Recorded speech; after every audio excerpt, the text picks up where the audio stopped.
Hi friends, Robin here. So you may have noticed that we are on a little hiatus between seasons 3 and seasons 4. Don't worry though, we are not leaving you. While you wait, we're revisiting some episodes from our previous 3 seasons. And we also have Where Are They Now videos on our social media channels that you can check out. So make sure you are following at RealRobHops and at editodd.io over on the Instagram. Now, sit back and relax and listen to, well, I'd say one of our favorite episodes, but that's just not true because we love all our guests. So sit back and enjoy an episode that deserves an encore. Oh, and we will be back with new episodes on Tuesday, March 19th.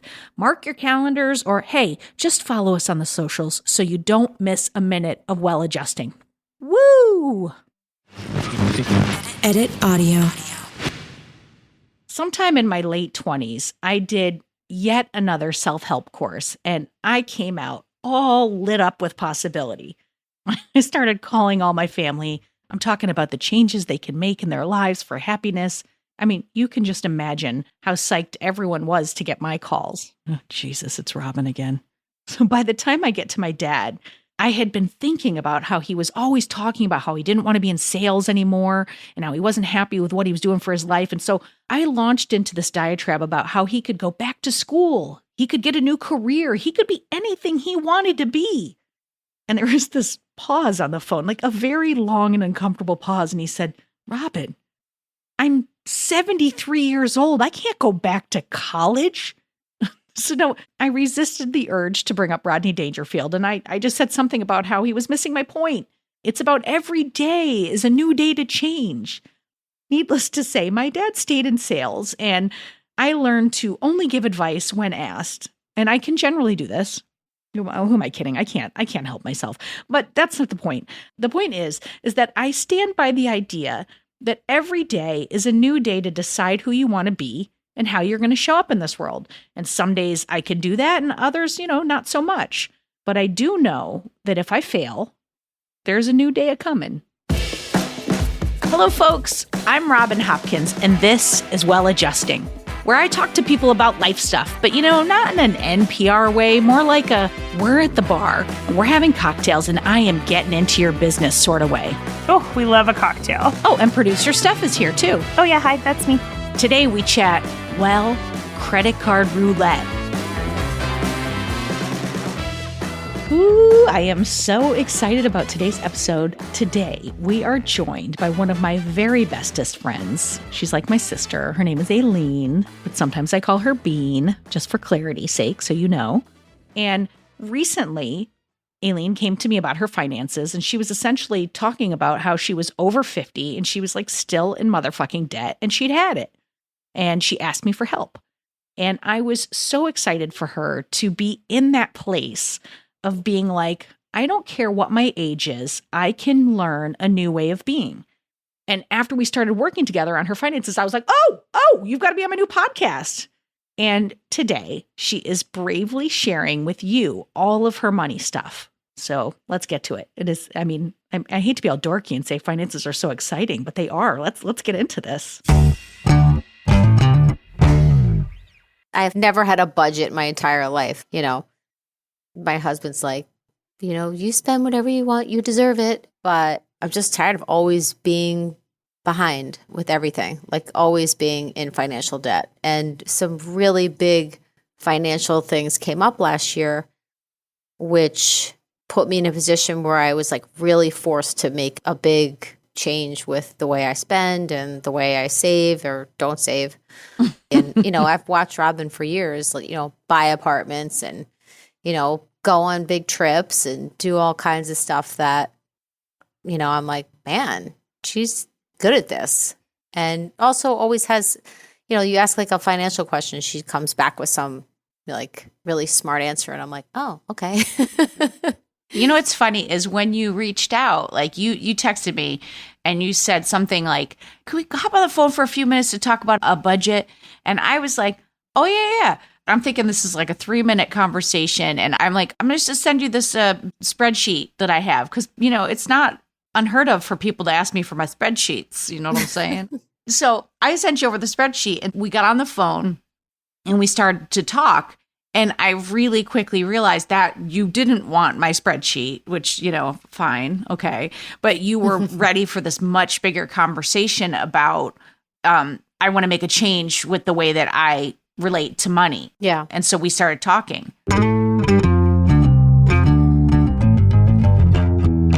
So let's get into a little bit about where were you in this moment? We had just decided we were going to secure a house at the Jersey Shore, which was $4,000. Before that, we knew we had to go to a wedding in Nashville with our entire family. So the 5 of us in April. Which 5 airline tickets, ouch. And then right after that, we found out that another one of our nephews was getting married in August in Canada, in Vancouver. And I just got really overwhelmed trying to think of how I was going to do everything because, of course, we're not going to, deprive ourselves of something and not go on this trip, right? That's I think part of our generation is oh, you don't say no to anything. You just put it on a credit card and you figure it out later. So all that just really threw me off. Just I actually can't remember a time when I was that, my heart was almost pounding. How am I going to do this? And every single day I'd wake up with it. I'm I have to figure this out. I have to figure this out. I was frustrated, that I was mad that I had to figure it out. Yeah. Because I just wanted to have some normal finances. I was coming up on about to pay off my car. We were in a good spot, not terrible. And I'm well, this is going to take me a year to recover from. And I was mad about it. Well, and one of the things we talked about that I think is really interesting is the concept or the idea of paying for something before you do it.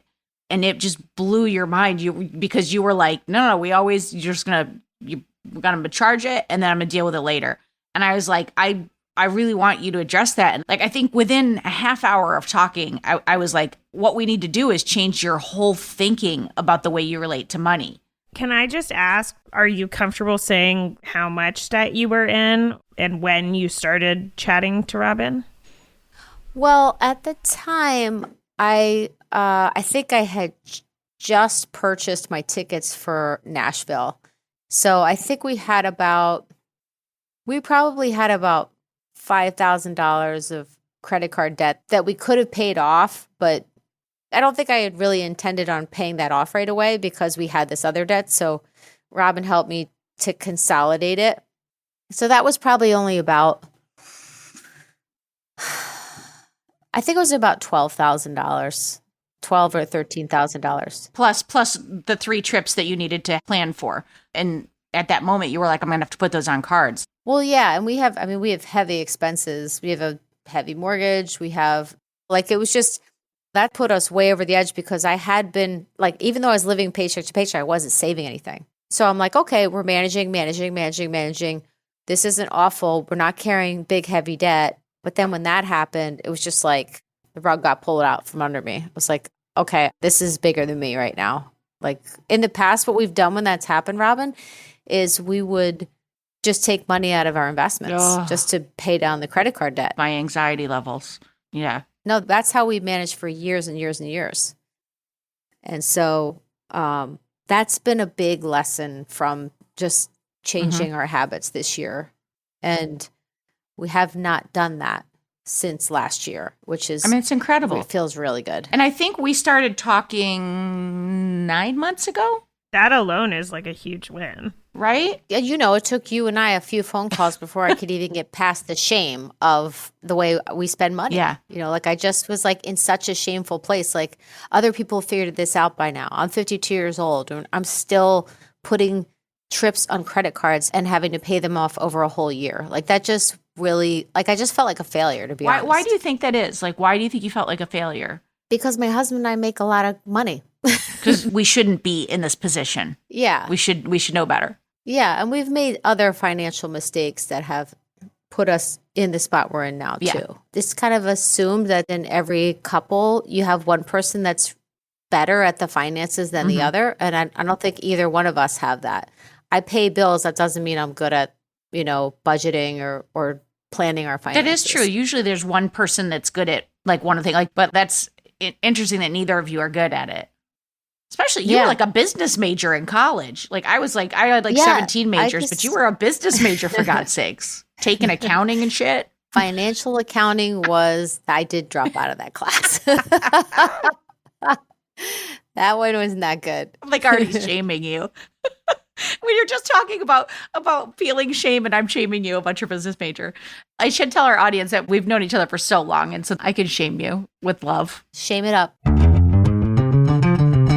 Well, I remember we had a lot of talks about, I was like, you could shame yourself all day long, but the elephant is still sitting in the middle of this bedroom. It's like you can feel the shame, and then you can, like, I call it the fuck you slide. Like, you're like, fuck this shit. This sucks. And so I get my credit card out and I slide it and I buy stuff I shouldn't buy because you feel ashamed. So I'm like, you got to get out from under the shame in order to just even deal with the budget. Like, I don't think we even got to a budget till the second or third call. If you really want to, the real major problem, if you remember from the beginning, was having 6 or 7 credit cards and playing Russian roulette with that. I nearly So threw it's up when you told me how you were operating your finances. Can you explain to people like what you would do? Yeah, well, I'm sure a lot of other people do this too, but like knowing when your statement cuts off and when you can kind of start spending again, and then we're stuck, the card just broke down and we have to pay $400. Well, which card are we going to put that on? Let me put on this one because we don't have anything on it and the statement won't come until this date. It's like you're stacking up your debt ahead. And did you have, before this moment, because you're saying you're having anxiety about these 3 trips, but did you have anxiety about when the bills are coming in? And I remember you saying you would switch the dates of when the payments were due to sometimes buy yourself more time. Like, did that give you anxiety, or were you just on autopilot? Like, this is my system. This is what I do. Yeah, I mean, you just figure it out. I mean, I would say there was a time maybe like 5 years ago where I got a lot better at not carrying a balance, but it was on 4 or 5 different credit cards. So it's like I paid everything off every month, but I was still putting stuff on different credit cards to manage what was coming in. Or, if I felt like we were in a good place, it's like, oh, well, let's go away for the weekend and we'll just put it on that credit card. Yeah. You know what I mean? Like there was no savings. It's paycheck to paycheck to paycheck always. And then if we can't figure it out with the paycheck, it goes on the credit card that we're going to pay off later. And it's just, I'll deal with it later. I'm just not going to deal with it right now. Yeah. I feel like a couple of times you refinanced your mortgage and took more cash out. That killed me too. I wish we had that did. conversation back then, because I would have like smacked you around a little bit. But you weren't ready for it. No, even my financial advisor told us not to do it. He's like, don't do it. Wait, you have a financial advisor other than Robin? Well, we did, but we got rid of him, which was also a really bad decision because he was the one that actually helped us save for our house before we had kids. He was incredible. This is why I go back to, it's an underlying issue. You have done the right things. You've put yourself in the right place with advisors. You make good money. Like there's something underneath this that you have to continue to explore about why you're comfortable being in this position. And I think that's really hard for people to get their head around, Right. that you would actively, on some level, subconsciously, would choose to do something that's harmful to ourselves. But we do it all the time. That's the real work. That's the real work. It's not budgeting. Out of curiosity, what's your family history with money? What kind of lessons did you get about money growing up? Are you operating the same way as your parents or different? I knew you were going to ask me that question. I'm like, how am I going to answer that? And it's funny because the two of them are opposite. My parents divorced when I was very young, but my dad always had his own business, always had a wad of $100 bills or 20s, like a big wad of cash in his wallet. Oh, you came home from college. He's like, you're leaving. He's giving you $40 for gas. He was just always doling out the cash, that kind of stuff. If I ever got into trouble, I would just call my dad and be like, Dad, I can't pay the utility bill in college. And he'd be like, okay, I'll send you a check, My mother was the opposite. She, comes from a big Irish family who they never had any money. And she like holds on to her money. She hates waste. She's going to wrap up the end of the bread at the restaurant, and then she brings it home and wraps it in saran wrap and puts it in the freezer. And she's going to pull that sucker out in about 4 days and eat it with butter, and that'll be her breakfast. And she's like a saver, like she just, there was no money to be had with my mom. You had to get it yourself. I wonder, it sounds like you might be like a mix of the two of them, but maybe the bad things of both of them. I blame my husband. No, I'm kidding. It's fun to blame Jeff. He's so funny. He's just always like I'll be complaining like, honey, look at this. We just got this bill again, and we were just about to, be in a good place, and I just bought that whatever. He's like, who cares? You deserve that. You should have that. You can have whatever you want. If I ever given you a hard time about money, I'm like, no, you haven't, but maybe you should. Maybe you should actually be looking at the finances. So he never worries. He's never like, oh, hey, babe, we got 6 credit cards and we got 20 grand worth of credit card debt. He has no idea. Oh, so you don't tell him, or he doesn't ask, or it's just like a don't ask, don't tell? No, he just has no interest. I'll show it to him, and he's like, oh, yeah, let me go do some overtime. Like he doesn't care about the details. That his response, his answer to any time I complain about money is, I'll go do more overtime. Like, I'll fix it. Yeah. And it does. Lots of times that does fix it, for sure. Well, it certainly helps. But that puts a lot of pressure on him. And it shouldn't be that way, But I mean, the other part of it is it's not just my spending. It's having 3 kids, 2 in college. I'm still paying for all their car insurance. I'm paying for their phones. I pay for half my son's rent. Well, I got something to say about that. I'm like, you got to start setting some boundaries. You got to make them pay for some shit. I know. Because with my oldest, he has a job. He's just got promoted. He's got, good money for his age. But he's still not paying his car insurance, his cell phone. He does make his car payment himself because he bought a new car. Just take one of those payments. Like, what if you gave him back his car insurance? A couple $100 a month, $100 a month. That's $100 you could then put towards your debt. Yeah. Because as soon as you free that up, you put it towards something. You have to start to think about, like, putting the oxygen mask on yourself before you save your kid. I know. But one step at a time. We're asking you to cut a lot of things at once. And that I'm always wary of that, because I think sometimes if we go too far, you're going to backslide, you're going to react, and you're going to end up right back where you were. People have told me that this is the most expensive time of your life. I don't know if that's true, but when your kids are in college, it's like, it's just everything. Yeah. And now with gas, it's like, Mom, do you have $10 for gas? You're like, maybe? No, I don't actually. Maybe not. You're like, let me get out my credit cards. Let's see. This one has 150 on it. Use this one. Wait, no, not that one. This one. Wait, let me check the closing date. So I think that what we have established is this is a horrible way to live. Yes, it is. Like, I have so much anxiety. And again, like I really think you can't get to the budget stage and the actual things to do until you address why you're doing what you're doing. And so we spend a lot of time just talking about your relationship to money, because I truly think like it's almost like if you, I always make a lot of analogies to weight because I am a person who struggled with my weight. But if you go to Jenny Craig, right? And Jenny Craig's great because they give you the food. If you eat the Jenny Craig and then you only eat the Jenny Craig, you will lose weight because they are giving you the calories. It's like a budget, and you will lose weight. But if you don't address why you were eating in the first place, whether it's a small thing, like you just love ice cream and you're going through menopause and your metabolism slowed down, or a big thing like you have addiction in your family like I do and I'm eating over my feelings. If you don't address that, the second you stop ordering Jenny Craig, you're going to put all that weight back on. And I feel the same way about money. So we spent a lot of time talking about why you're doing what you're doing before we even got to budgeting. Yeah. I think what's been hard for me in the process is I want the big win. What's a big win for you? What does that mean? A big win would be like $5,000 in the bank. So out of debt, and you have a solid savings. Yeah. Like that would be a big win. But I think like I'm so focused on the big win that everything else feels like a loss. But what you were teaching me, which is still hard for me, is, when you were kind of like patting me on the back for some things I had done and I wasn't seeing them the way that you saw those. Well, because you've made great strides. You really have. I mean, we have to talk a little bit about like the sort of system, because I think this talk is less about the financial system, but we should say it, which is that you take your you take your smallest credit card and you pay that off. And then you take the amount that you were paying to your smallest amount and then you add it to your next smallest amount and you put that towards that one. And then you just one card at a time, you get out of debt. I combine that with one credit card for all of your expenses that you use each month, but you have to be able to pay it in full.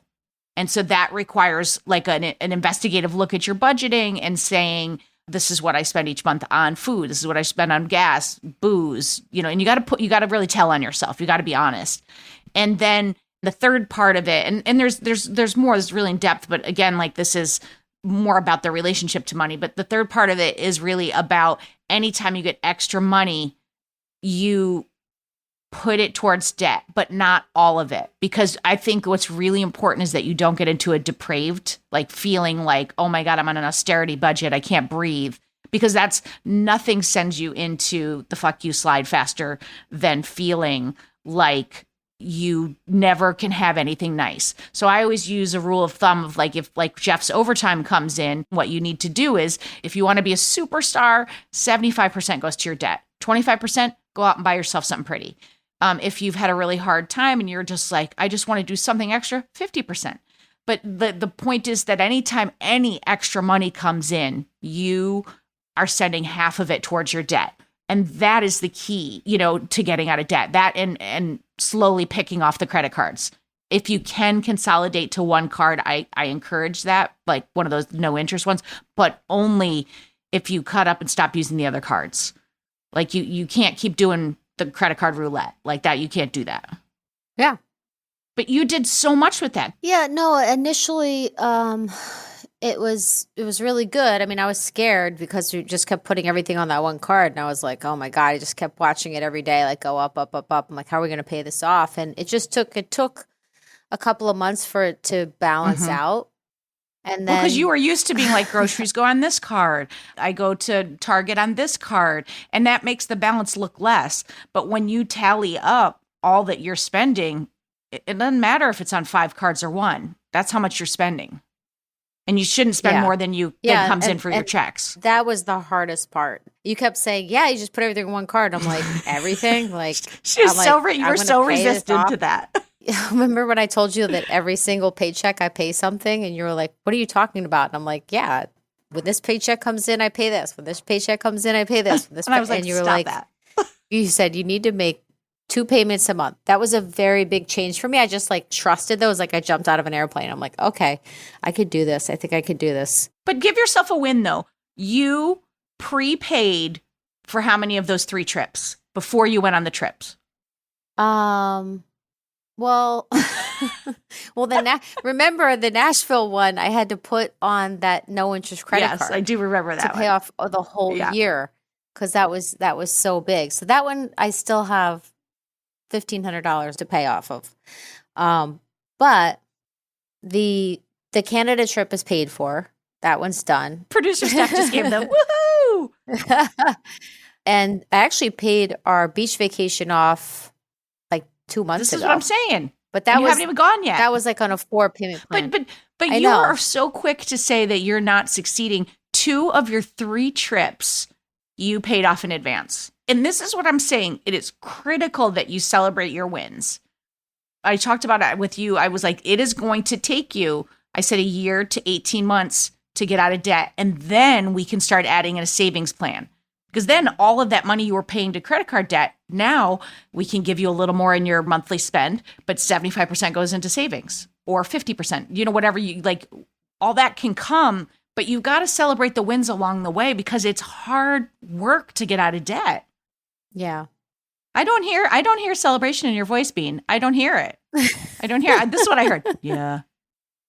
Right now, I still feel like I'm a little bit of a setback and it's not anything awful. It's just, I'm not where I want to be and I want to get there. It's not a linear, like every day I'm a little bit better. Like you're going to have setbacks and then you're going to start again. And then some expense is going to come out of nowhere and you're going to be like, fuck, I got to figure that out. Or, that happens. Like, I think it's a mistake to think it's all just going to be clear and smooth once you figure out a new way to look at money. I made some other, I don't know if these are dumb mistakes, but we didn't save money for our kids for college, not We saved Mhm. some money, but not enough. And like after they got through the really expensive first couple years, we did financial aid and we did some private loans. But then it was like the tuition bill would come in and it'd be like $3,000 or $3,500 for the semester. And I'm like, oh my God, I can't do this to my Right. kid. I don't want to, I don't want him to have to pay this on a loan later. It's only $3,500. Jeff, that's only a Get to couple work, of, Jeff. Get to overtime work. jobs for him. So then I'd like set up a payment plan for us to pay this off over like 5 months. Yeah. And that would kill us because I'm not good at this whole budget thing anyway. And now I just added an extra $500 a month because I Mhm. felt sorry for my kid of what's going to happen to him in the future. It's like we did a lot of weird stuff like that. Well, and then 5 months later, then the next tuition bill's due. And then your second kid ends up in college. And then it's like, yeah. it is just like a nonstop, like rain just pounding you, and it's relentless. Yeah. I just thought I was doing things the way Mm. everybody did it, just kind of live paycheck to paycheck. And some people were better at saving than others. And yeah. At one point, you were talking about your habits around paying things off, and you were like, I know on Tuesday this comes in, and so I pay it with this, and then on Wednesday this comes in and I pay this. And to me, that says that you're a very organized person. Would you say that's true? Yes. Yeah. No, you should see. Every Saturday morning I sit down and I look at all my finances and all I always That's have. what's I think so funny is you spend so much time looking at your finances and it's all so fucked up. Like, Oh my I think God. that's hilarious.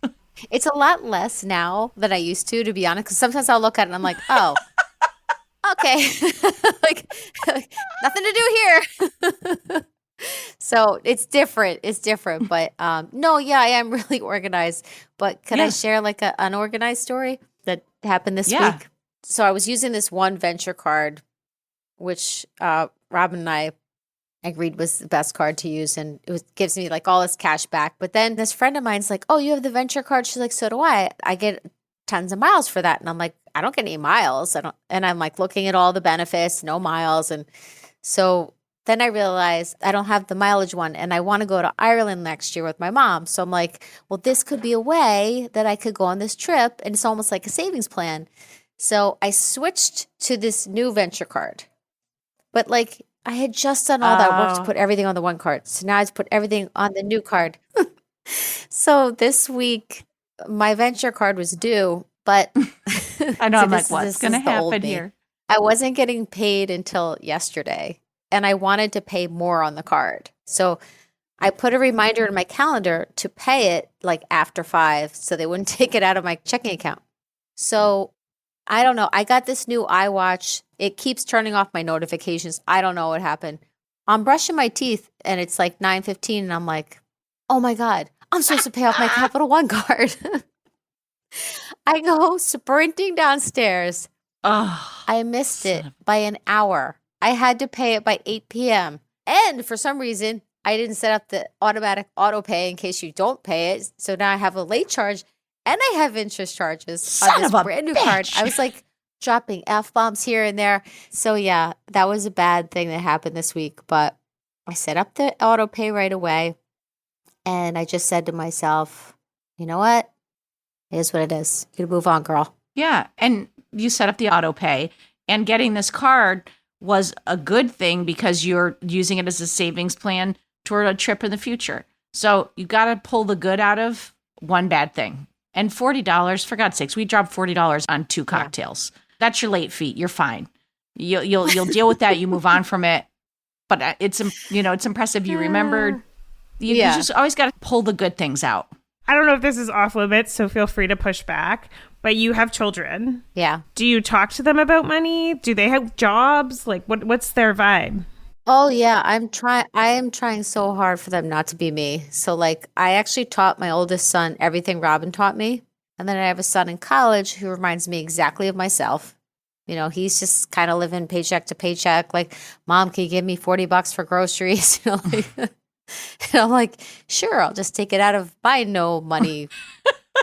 Just take it out of my pile of no money. So tell me where you are now. How are you feeling about it all now? I'm definitely feeling more aware more That's aware huge. of everything. That's the biggest part for me. And I have also made my husband a lot more aware of things. So he's aware too. But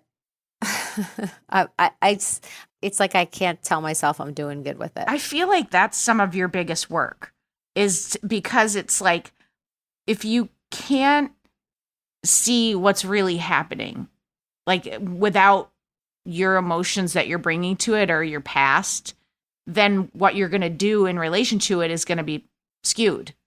Do you know what I mean by that? Like if you're looking at it skewed, like you can't see the successes, then you are much more likely to buy something you shouldn't, fall off the wagon, and then it's a really slippery slope to being right back where you were. Yeah. I have to like realistically in my head say, look at what this year has been and continues to be, and give yourself a break. And, just, I just have to, like you said, I haven't done it. You told me to like write down the good things that have happened. Why have you not done that? I don't know. We'll have to do it together. Yes, we'll set a deadline. Deadlines help because you know that you're supposed to do it, and even if you don't make that deadline, you're in the space. It moves you in the space. And I just want to say too, like we've both had kids, and the nurse practitioner said to me, it was 9 months in, it's going to be 9 months out. Like you didn't get into this financial situation in 6 months. You're not getting out of it in 6 months. And I don't know why you would think that you would. I do know why, because it's what you want. And I get that. But you've got to be kind to yourself, and you have to, you just have to be patient, and you have to do all of the work on your relationship to money. That is that awareness to me, hearing you say that, I'm like more proud of you for that than even paying those 2 trips in advance. Because that's what helps you make a different choice next time. Like the part of this that's mind blowing to me is that like you are doing so much work to be in debt. Yeah. Like the things that you were doing before, to me, I'm like, oh my God, like you had to think every day about like what you had to pay off and why. And you're like organizing and moving things to different accounts. And like, I could never do that. Like that to me takes way more work than like paying off one credit card, And I think there's like a misconception that like people that are in debt or whatever self like described not good at money are like somehow like messy people, just kind of like chaotic energy or whatever, and just like not paying attention. But like that's wicked not the case. So there's obviously like, as Robin said, something deeper happening. Yeah. Because like you obviously are like a boss human. Like you have a good job, you show up for it. You obviously are a good mom, you show up for your kids. You're obviously like doing all the things. Yeah, and that's why I said to her, I said, you're going to be amazed at how much less work this is when you get this. The 1st and the 15th, you're going to do some payments, and it should take about 15, 20 minutes. That's it. Yep. And you don't have to think about it if it's not the 1st or the 15th, because it's all happening. I think where the rub is I'm not doing enough to spend smartly, to put some guardrails on my spending. I'm not doing enough there. And then when the surprise thing comes in, I'm like, fuck, now what do we do? So that's an area of growth, but it's not a bad thing. It's not a horrible thing. There's no but. Like it just, that's your next area of growth, is to just take a deeper dive looking at your spending and what you could cut. A rule I have is I'm never allowed to buy something when I'm already going to the checkout. Oh, that's so good. You're at Target and you're like, I got everything. And then you start walking to the checkout. Like those stores are fucking designed so that you buy all the little shitty knickknacks while you're waiting in line. You're like, I could eat some popcorn right now. And then maybe I'll read this magazine while I'm waiting, and then like buy this weird lamp for my friend Susan, who I'm going to see next week. Like you don't need that shit. Yeah. Okay. Oh, we did just get rid of our cable. All right. We're saving $180 a month. Okay, you know what I'm going to say to you. You're going to keep 40 or 50 of that a month in your checking, and that other 140 is going to go toward debt or toward savings or towards, half is to debt and half is for that next vacation that you have to pay off. Maybe I should just start writing down every time I say no to buying something. Yes, that's a great idea. That's what I should do. Or acknowledge it in some way. That's a great idea. And, you and I are similar in that we both are always thinking forward of what the thing is we want. And the thing that I probably will be fighting this for the very rest of my life is to be in the moment. And if you cannot be thinking forward and you can be in the moment of how you're doing, that's where you're going to see your wins. Because they're not happening out there, but they're happening right now. Mm-hmm. And I see them. I see you. You, my friend, I want to say this to you. I want to say I'm so grateful that you shared this and you shared it at a level of detail. And I think it's so important that you did it because you are the face of many, many, many, many, many, many people who are in debt right now and who think it's too late and they can't start again. And so I'm so thankful that you came and you shared your story. And I just want you to go and be kind to yourself, look for areas of growth and look for your wins and consistently write them down. And if you have one journal like this, I'm holding up a notepad, and you just keep adding to it. Imagine when you're able to flip the page. And then when you're having a low day, you could pick that up and you can read it. And you could see, look at all the things I have done. Mm-hmm. So I'm super proud of you as your friend. And as a host, I'm so thankful that you came and you shared all this with us. It's been my pleasure. I feel like right now, though, you should write down, like, I haven't gotten into my investments in 9 months. Like, that's a win. And you should write that down now. And you should write down, I paid for 2 of the 3 trips in advance. Write those 2 things down. Okay. I want 10 things I don't written have down any in 2 paper. weeks. That's reasonable. That's reasonable. I love when Robin gives homework at the end of these.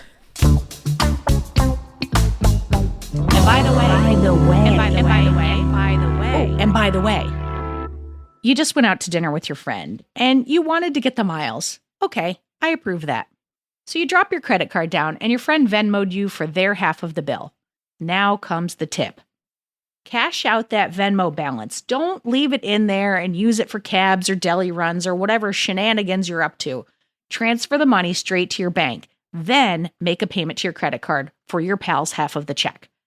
Otherwise, all those split bills will leave you with that end of the month, wait, why is my credit card bill so high moment?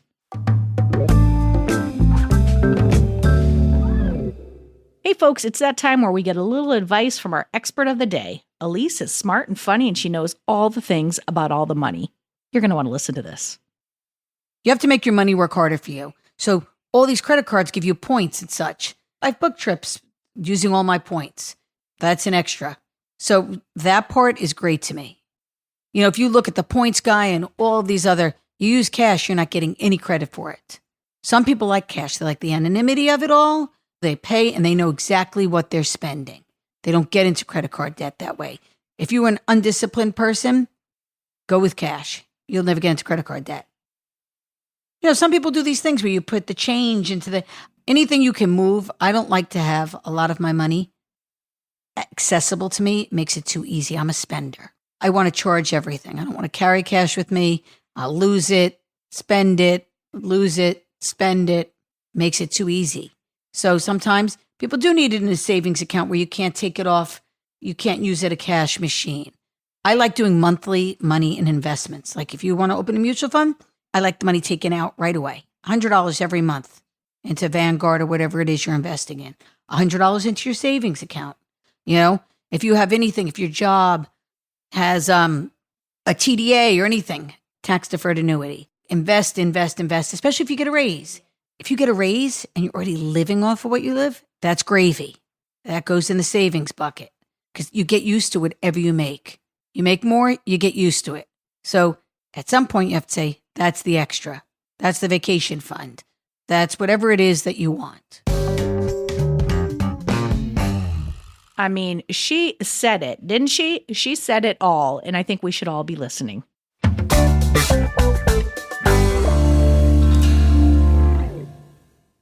Hey folks, it's me again. And guess what? I've got some more bonus content for you. Let's call it Where Are They Now? Here's our guest sharing how they're doing since being on Well Adjusting. Oh, and I'll see you on March 19th for our very first episode of Season 4. Season 4! Can you believe it? Whew, I cannot, but I'm so excited. See you soon. Hi, it's Aileen. I was on the first season of Well Adjusting. We did an episode on finances And very good news that since then, it's been, I think, a year and a half now, my husband and I got on a budget, which has completely changed our lives in a good way. It doesn't sound like it would because it sounds like budget, which everybody hates that word, especially my kids now. But it has really taught me a few things in life, that I'm in control of my money. It's not in control of me, which eventually, after you get the hang of it, really helps you feel powerful and happy with your decisions having to do with your money. So that was a big win. Other big wins, we have not used a credit card in 13 months. I have cut them all up. I know that sounds crazy, and I never thought I could do that, and I never thought that that would be possible, but it was, and it still is, thank God. I think some wins I wasn't really prepared for were just like the little joys, like going out to dinner after not going out to dinner for months, how incredibly special it is. Little joys that you just appreciate life a little bit more because they're not taken for granted. And, finally, I would just say, after a whole year of doing this and feeling a little bit less than at times, I've really come to this confident place of understanding that I'm not in a place of less than, I'm in a place of more than. And this is not just a budget I'm on, it's a plan. I'm on a plan to set myself and my family up for better days, better times, big things in the future, retirement. Doesn't sound exciting, but I think it will be someday. Weddings for my kids, things that I never thought I was ever going to be able to be in a place of abundance with. And I can see it. I can feel it. It's coming. But in the meantime, I'm just going to keep wearing the same old hat and sweater I wore last year. All right, people, get out there, get on a budget.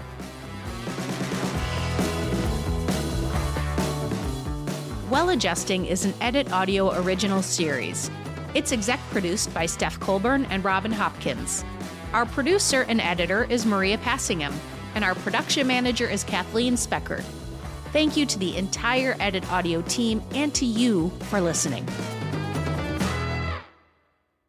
Oh, hey, before you take out those AirPods, this show is just for entertainment. If you are in need of help, please, please, please reach out to a professional. Go ahead and get that help. You deserve it. Hi, folks. All right, so season 3 of Well Adjusting, it's over. Cue the tears. But here's the good news. We are currently working very hard on season 4 right now. And you know what that means. We want to hear from you. Actually, we want to hear from you in a couple of ways, but the first way is we are looking for guests. So if you are currently working through something and you want an outside perspective, I say get in touch. I mean, maybe you're going through a breakup. Maybe you want advice on saving cash or investments. And you know, I love to talk about finances. It could be that you're going to like a big fancy work conference and you're scared that no one's going to talk to you and you're going to trip and you're going to fall. And that's all that anybody's going to remember. Because I do know that that is often my fear. So whatever is keeping you up at night, we want to hear about it. And we want to help.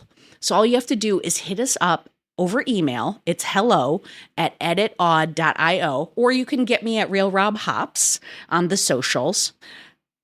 All right, the second way we want to get in touch with you is, okay, we've been happily over here in our little Well Adjusting corner, making 3 seasons of the show, and we're asking ourselves and our team, like, how can we make this podcast even better? But we realized we should ask the people who are actually spending time with us in their ears. Yeah, no, I know that's weird. Okay, anyway, nobody knows the show better than you, and we know you have thoughts. So we're going to run a little listener survey, and we want to know what you love about the show and what you think could be improved. So if you're always like, I wish Robin would stop talking about her baths, or I want to hear more about those experts at the end, now is your time. So if you're listening to this as a podcast, check the show notes. Now, if you're seeing this on the socials, there'll be a link in bio and you can just fill out our super short survey. Like it'll literally take you 3 minutes. Okay. And we will forever love you. And I mean, we will love you anyway, but we could use the help. So, okay, I'm rambling. It's what I do. We know this. That's it for me. All the links, all the junk in the show notes if you're listening, or check my socials, and we will see you for season 4 or maybe before. I don't know. Keep looking for us.